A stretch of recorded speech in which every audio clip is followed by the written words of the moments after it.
Namiss ko ito ng sobra. Hindi man niya alam kung gaano ko siya namiss. Ipaparamdam ko na lang dito.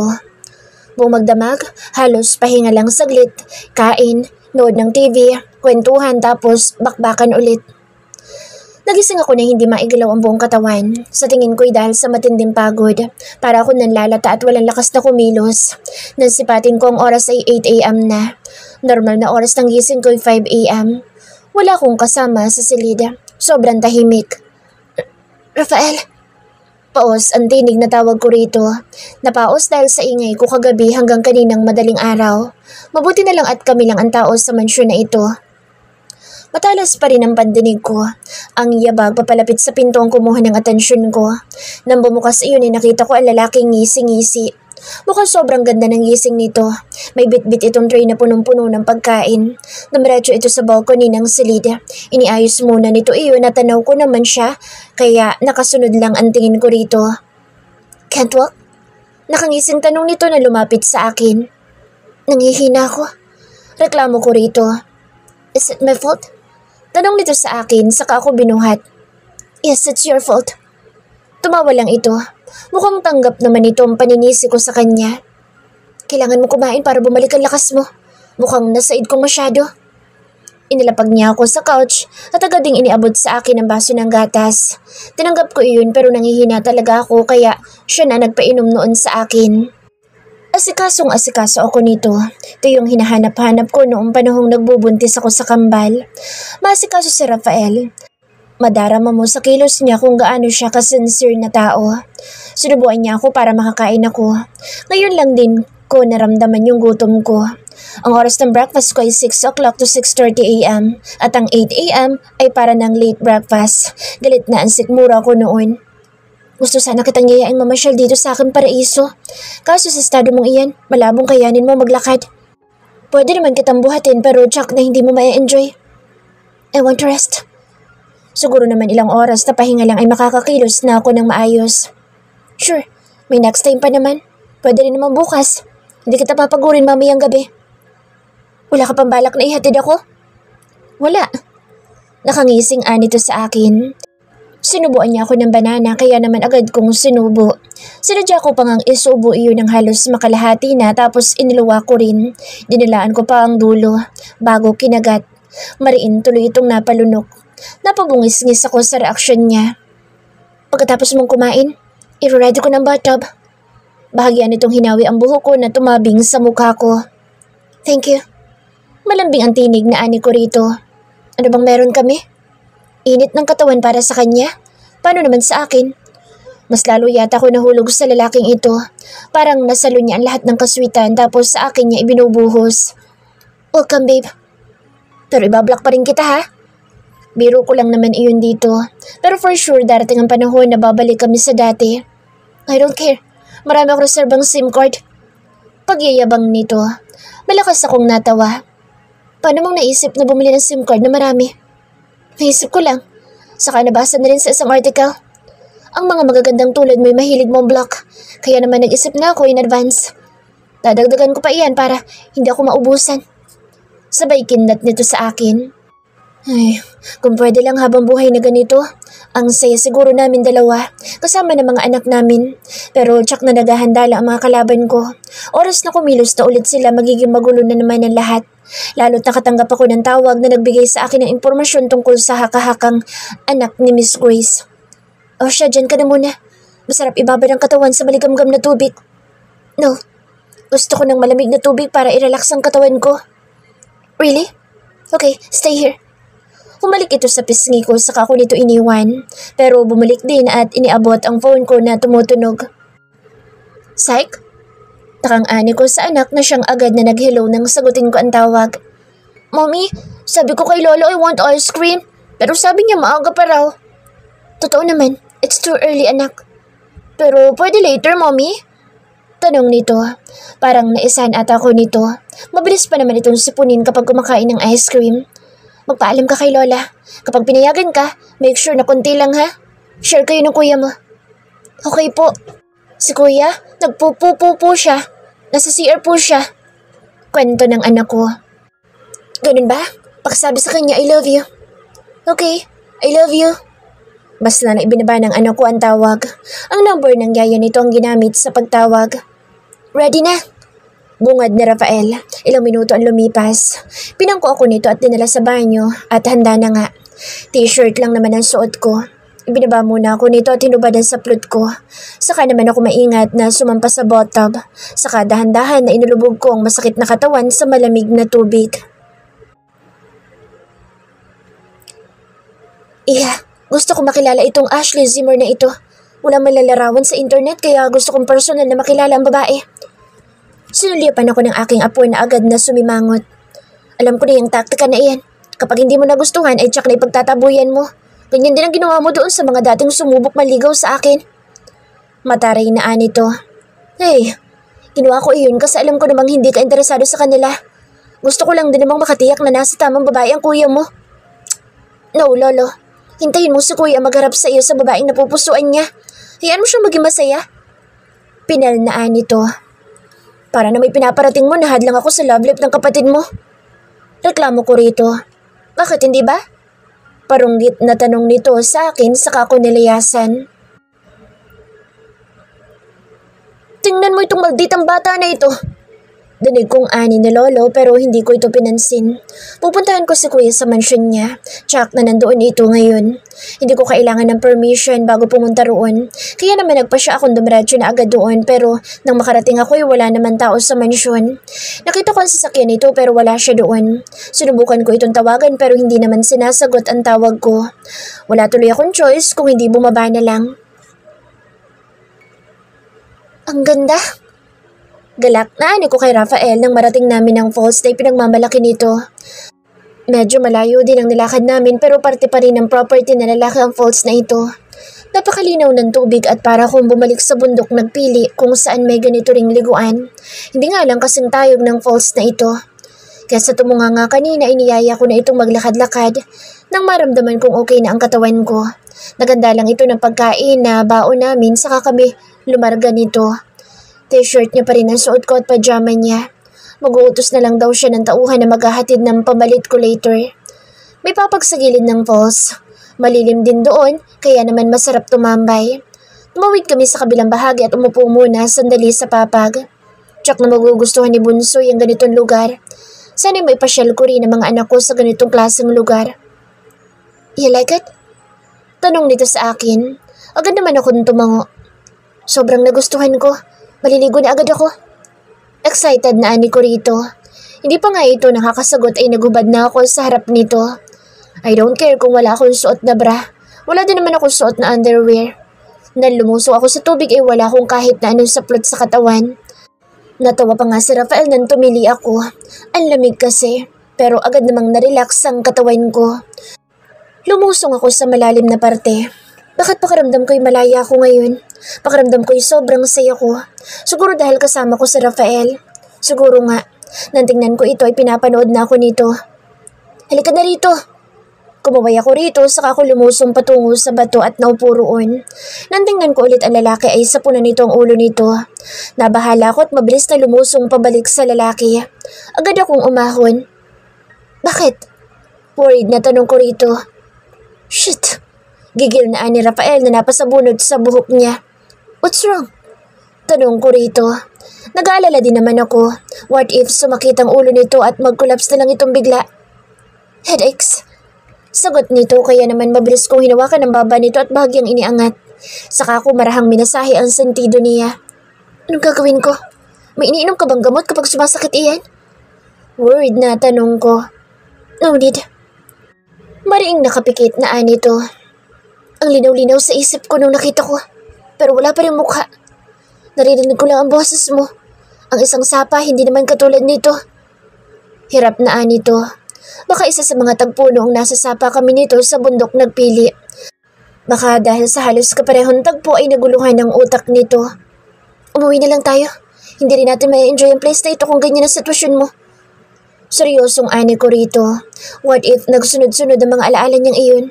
Sabi ng nakausap kong doktor, may mga pangyayari na sa labis na paghahangad ng mga tulad nito na maalala mga bagay-bagay ay mas lalong nagiging mahirap para sa mga ito. Meron pang tuluyan na hindi naaalala ang mga nakalimutan nito. Bumaba na rin kami. Ako na ang nagmaneho. Walang kibuan. Sa kondo ko na ako nagpahatid. Hindi ko na siya hinayaan na pumasok pa. Naramdaman siguro nito ang bigla kong pagiging cold kaya umalis na lang din siya. Bigla kasi ako nakaramdam ng takot para rito. Ito lang naman ang iniisip ko. Sa tingin mo ba kaya naging ganoon ang mood niya dahil may ibang babae ako nabanggit nung magkasama kami? Tanong ko sa kaibigan kong si Kade. Buti nga pumayag itong samahan ako na mag-inom ngayon dito sa bahay ko sa The Alphas Town. Nagsabi naman ako sa GC namin na kung pupunta ang iba ay magdala ng sarili nilang inumin. Puro angry react lang naman ang iniwan ng mga ito. Sa tingin ko, oo. Pero buti buhay ka pa ngayon. Takang ani, Kade. Bakit naman ako mamamatay? Balik tanong ko rito. Kasi alam mo naman nakapatid yun ni Boss H. Butit hindi ka pa inihain sa mga alaga niya. Dude, hindi mo lang alam. Muntik na. Napasimangot na ani ko. Hiningi ko ang number ni Ashley sa kuya niya. Kaso itong si Boss H, imbes na ibigay na lang ng direkta ay pinahirapan pa ako. Inilagay pa naman niya sa ulo ng ahas yung papel na pinagsulatan niya ng number. Tapos ipinahanap niya sa kulungan. Napalagok tuloy ako sa alak na sobrang tapang. Malakas itong natawa. For real? Manghang tanong nito. Halos bangungutin nga ako pagkatapos nun eh. So scary. Gusto mo ba ng number ko? I-try natin sa mga alaga ko naman. Nakangising ani Kate pero inirapan ko ito. No way. Tanggi ko. Bakit naman kasi ganoon ang mga alaga nila? Dagdag mo pa sa Shade. Buti pa sa Mac. Mas gusto ko ang mga alaga niya eh. At least yung mga iyon niligtas naman kahit pakainin ko pa sila araw-araw. Okay lang. Pero bakit naman kasi sinabi mo pa? Kasama mo pala si Ashley tapos yung utak mo ibang iniisip. Para kasi nangyari na iyon. Pero alam niyo naman yung naaalala ko nangyari, ginawa lang ng utak ko. Frustrated na ani ko rito. Sumangguni ka kaya ulit sa doktor? Baka naman kailangan mo lang talaga ulit lumapit sa kanila. Palayain mo ang sarili mo. Sinulyapan ko ito. Parang ayoko rin namang mawala. Then expect mo nang malabo na kayo ni Ashley. You said you like her. Pero for sure, alam ng babae na may iba kang iniisip bukod sa kanya. Hindi nga rin niya sinagot ang tawag ko kagabi. Malungkot na ani ko saka dinampot ang cellphone. Kumuha din ako ng bagong SIM na halatang ikinapagtaka ng lalaki. Hobby niya mo Black, kaya kabibili ko lang kanina ng 100 plus na bagong SIM. Wala sa sarili mong paliwanag ko rito saka nilagyan ng panibagong SIM ang cellphone ko. Nung subukan kong tawagan si Ashley pagkatapos lagyan iyon ng load, ay hindi naman ito sinagot. Dude, I think I'm fucked up. Frustrated na ani ko na dinampot na ang bote ng alak at yun ang ininom. You're so funny, dude.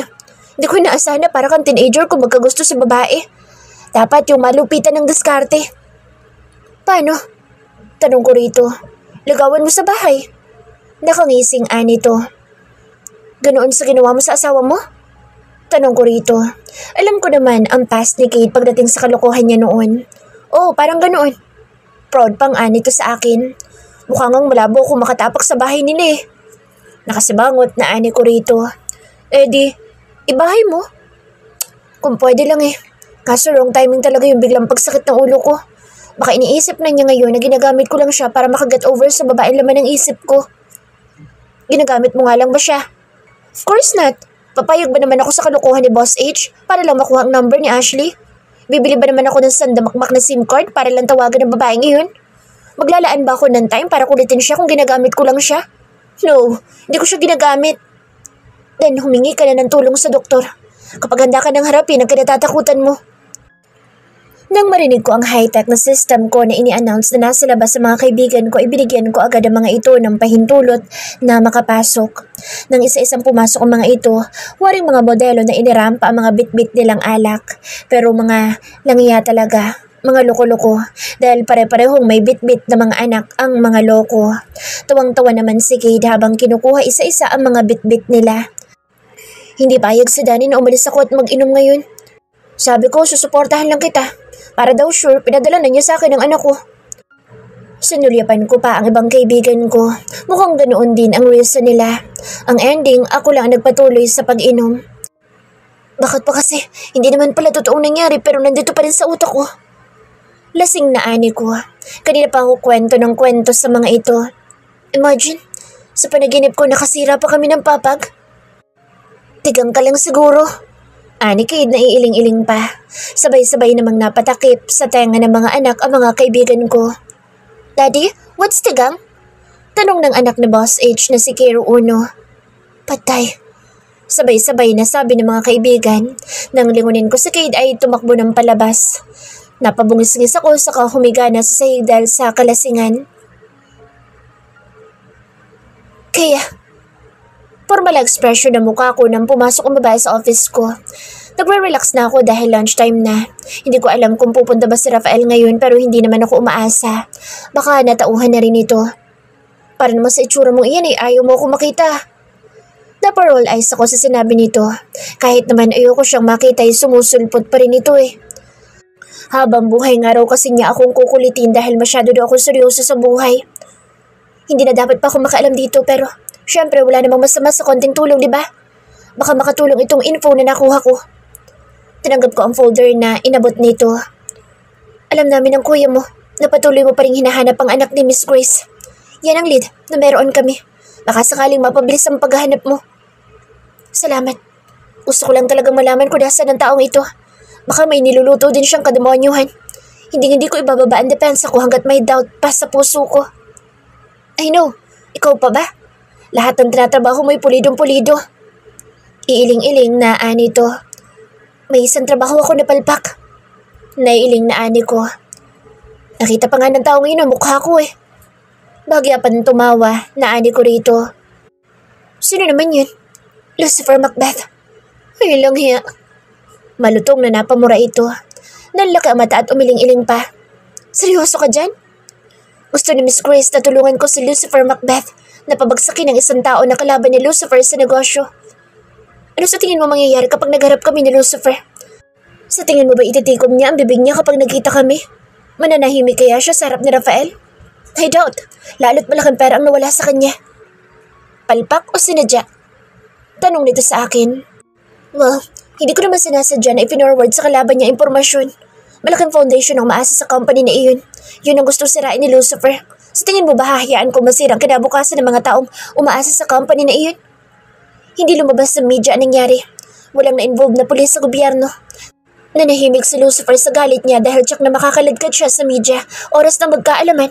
Pero hindi ko alam kung gaano siya katagal na magkikimkim ng galit. Tsak kung kapag binalikan niya ako, madadami ang mga tao mahalaga sa akin. Huwag mo rin kalimutan na nandito kami para sa iyo. Available din sa lolo kung kailangan mo ng tulong. Sugot ni Kea na kumindat pa sa akin.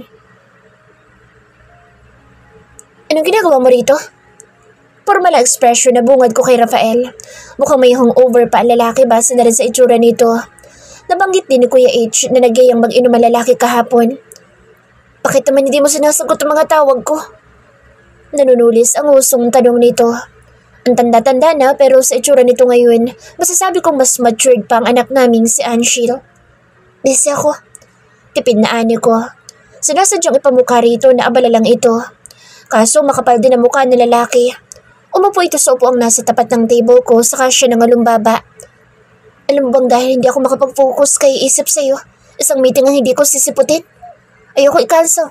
Baka isipin nila na pa-special ako. Mas lalo nilang iisipin na pa-special ka kapag hindi mo sinipot. Sarcastic na ani ko rito. Pwede ko naman sabihin na ipit ako sa traffic. Dahilan pa rin na lalaki. Kung ipitin ko kaya yung ulo mo sa pinto, ayusin mo ang trabaho mo, Mr. Macbeth. Inirapan ko pa ito.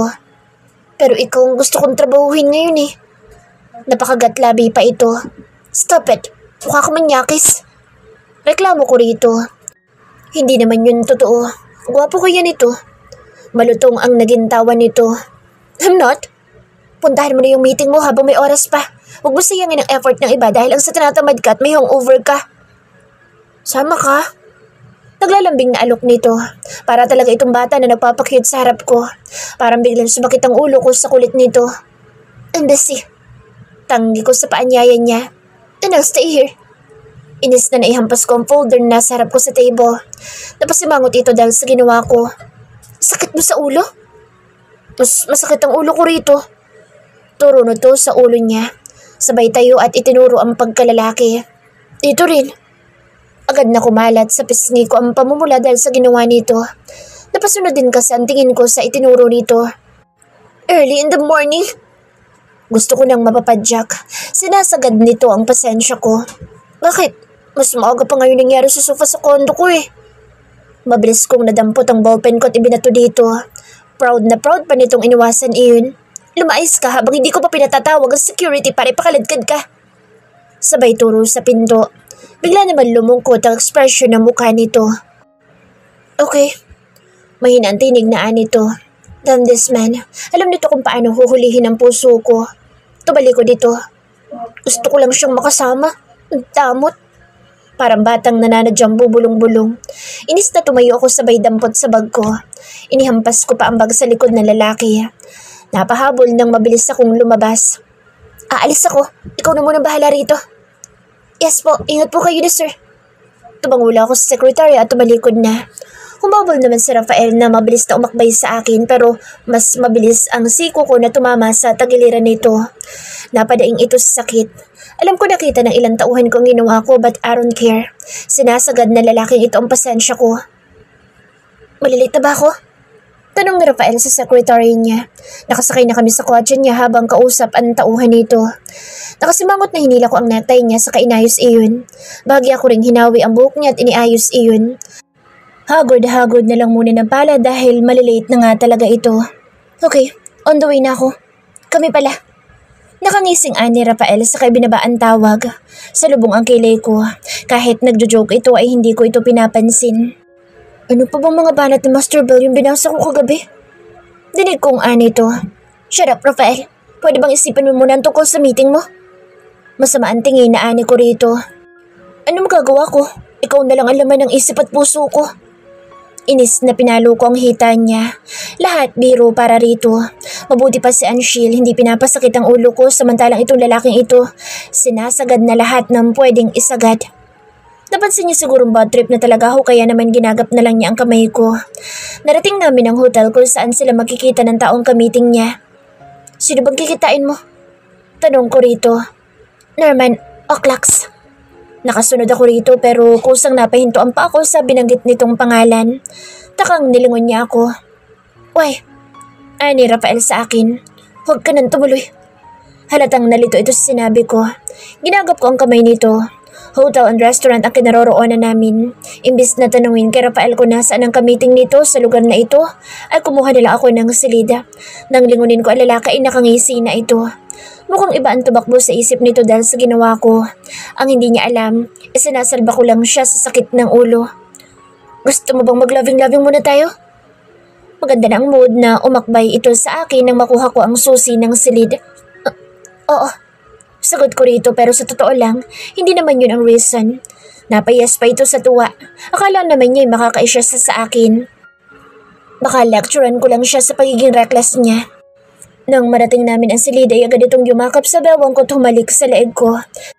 Pero sa pangalawang pagkakataon, siniko ko lang siya ulit. Aray ko babe. Reklamo nito na napahawak pa sa tiyan niya. Tatamaan ka talaga sa akin kapag hindi ka tumigil sa kalokohan mo. Maupo ka. Sabihin mo sa akin kung paano kayo nagkaroon ng ugnayan ni Norman Oclax. You know him? Nasense na siguro nito ang kaseryosohan ko sa mga oras na ito. Yes. Sino siya? Para pa itong nagsalo sa lalaki. Hindi mo inaalam ang mga tao lumalapit sa iyo para sa negosyo? Hindi makapaniwalang ani ko sa lalaki. Manghang-mangha. Si Lolo ay naglapit kay Norman Oclax sa company ko. Malaking tulong daw lalo na sa export and import ng mga produkto ng company ko. Alam mo bang konektado sa drugs ang taong iyon? Diretsang tanong ko rito. Napaka-reckless naman yung matandang makbat na iyan. Gigil na ani ko. What? Drugs? Paano mo nalaman? Gulat na ani Rafael. Uso kasi sa amin na alamin muna ang pagkatao ng mga bagong tao na gustong pumasok sa mga negosyo namin. Palagi mong gawin iyan, Rafael. Background checking is a must. Mariing bilin ko rito. Sorry, distracted kasi talaga ako. Napakamot pa ito sa ulo niya. Tawagan mo siya. Sabihin mong cancel na ang meeting. No, hayaan mo siya para kusa niya akong tigilan. Paano kung lolo mo naman nalapitan niya? Titimbrahan ko na lang. After all, siya naman ang naglapit sa akin sa taong iyon. Mabagsak itong humiga sa kama. Mukhang plano pang matulog. Magpahinga ka na lang, babalik ako sa office ko. Stay, please. Nakikiusap ang tinig na anito. Napaisip akong bigla. Pagkatapos ay nagpa siyang hubarin na ang heels at sumampa na rin sa kama. Kailan ang uwi ni Syke? Tanong nito sa akin habang magkayakap kami sa gitna ng kama. Ilang araw pa. Tipid na ani ko. Pwede ko ba siyang ipasyal kapag nakauwi na? Pero syempre kasama ka. Hindi ko alam. Ayoko magkaroon ng ibang kahulugan sa bata iyon. Uy, wala pa bang kahulugan nitong sa atin? Wala namang tayo, Rafael. Paalala ko rito. We're friends na, di ba? Nalalaki ang butas ng ilong nito. Napabungis-gis ako. Naalala ko ang kambal. Kapag may pino-point out sila or kapag nagrarason sila tapos hindi ko magets. Ganito ang itsura ng ilong nila. Friends. Bahagi akong natawa. Drom, hindi ko akalain na sobrang saya ko na sa friends lang. Friends with benefits ba ito? Tanong niya sa akin kaya naman malakas akong natawa. Hindi ka dumating sa meeting mo kay Norman Oclax. Why? Sa lubong, ang kilay na tanong ni Lolo. Sino ba si Norman Oclax para magkumahog ka sa taong iyon, Lo? Sa lubong ang kilay na tanong ko rito. Ipinakilala siya sa akin ng ama mo. What? Ang ama mo nagpakilala sa akin kay Norman. Malaking tulong ang taong iyon sa importation at exportation ng mga produkto natin, pati na ng mga materials natin. Alam niyo bang konektado sa drugs ang taong iyon? Diretsang tanong ko rito. What? Drugs? Alam ko namang hindi into drugs ang lolo ko. Legal lahat ng business nito. Lo, alam niyo naman big no-no sa akin ng ganyang bagay. Ayokong ma-involve sa ganyan. Mabuting mamamayan ng Pilipinas ito. Akmang hahatawin ako ng basto nito pero nakaiwas ako. Puro kabiro. Paano mo nasabi? May evidence ka ba? Sinabi sa akin ni Ashley. Ashley Zimmer? Sa lubong ang kilay na anito. Yes, Lo. Kung isang Zimmer ang nagsabi, hindi ko nakukwestiyonin pa. Kilala ni Lolo ang mga Zimmer. Malinis trumabaho ang mga ito. Mabuti naman sinabi niya sa'yo. Wait, magkasama kayo kanina? Opo. Nasa hotel na nga kami kanina nang awatin niya akong tumuloy sa meeting tapos nag-decide na lang kami mag-check-in. Nakangising ani ko rito. Kung seryoso ka sa dalagang iyan ay pakilala mo sa akin. Seryoso ako, Lo. Pwede ko rin ipakilala sa'yo yung anak niya. What? May anak na siya? Ew! What? Anong mali kung may anak na siya? Psych, so cute naman, Lo. Pero may anak nga, iho. Lo, hindi ka bawasan kay Ashley ang pagkakaroon niya ng anak. Pwede rin po ako maging ama ng bata. She's so adorable. Hindi mo ako nauunawaan. Lo, I understand. Pero wala akong planong itigil yung panliligaw ko kay Ashley dahil lang sa ayaw mo sa isang single mom. Nilayasan ko na ito pagkatapos kong maglitanya. Uwi na lang muna ako sa mansyon ko sa bundok. Sir? Ani ng tauhan ko. Gusto ko makaharap ang Ashley Zimmer na iyan. Make sure na ngayong araw ay magkakaharap kami. Or else, tatanggalin kita sa trabaho mo. Napakamod sa ulo ang tauhan na agad na yumukod at iniwan ako. I'm serious. Kailangan ko makausap ang babae. Baka maligaw na naman ng landas ang apo ko dahil sa mga wrong choices nito sa buhay. Ma'am, kanina po ho nangungulit yung secretary ni Mr. Jesus Macbeth. Matatanggal daw ho siya sa trabaho kapag hindi ka nakapag-meet sa matanda. That's okay. Ilagay mo siya sa panghuling schedule ko. Utos ko rito. Nakahinga ito ng maluwag at tumango. Sige po, ma'am. Ano kayang kailangan na matandang iyon? Hindi naman ako takot na harapin na matanda. Sa amin dalawa siya ang may atraso sa akin. Gusto ko pang makita magiging reaksyon nito kung sakali. Tumayo na ako at sinipat ang orasan. Pupunta muna ako ng salon para presentable akong haharap dito. Para akong itinulos sa pagkakaupo ko habang papalapit ang babaeng ibinubulong ng secretary ko na si Ashley Zimmer daw. Confident na naglalakad papalapit sa amin. Walang bakas ng dumi, di tulad noong una naming paghaharap. Alam ko agad kung sino ito. Hindi ko makakalimutan ang mukha ng babaeng pinagtabuyan ko noong nasa critical na kondisyon ng aking apo. Malinis lang ito ngayon. Nakasuot ng mamahalin damit, maayos ang buhok, make-up at maganda ang sapin sa paa. Pero hindi pa rin ito naitago na ito ang babaeng nagmakaawa noon sa akin na magstay sa ospital para malaman ang lagay ng apo ko. Mr. Macbeth. Formal ekspresyon ng mukha nito na naglahad ng kamay. Ashley Zimmer? Tinanggap ko ang nakalahad nitong kamay. Long time no see, Lolo.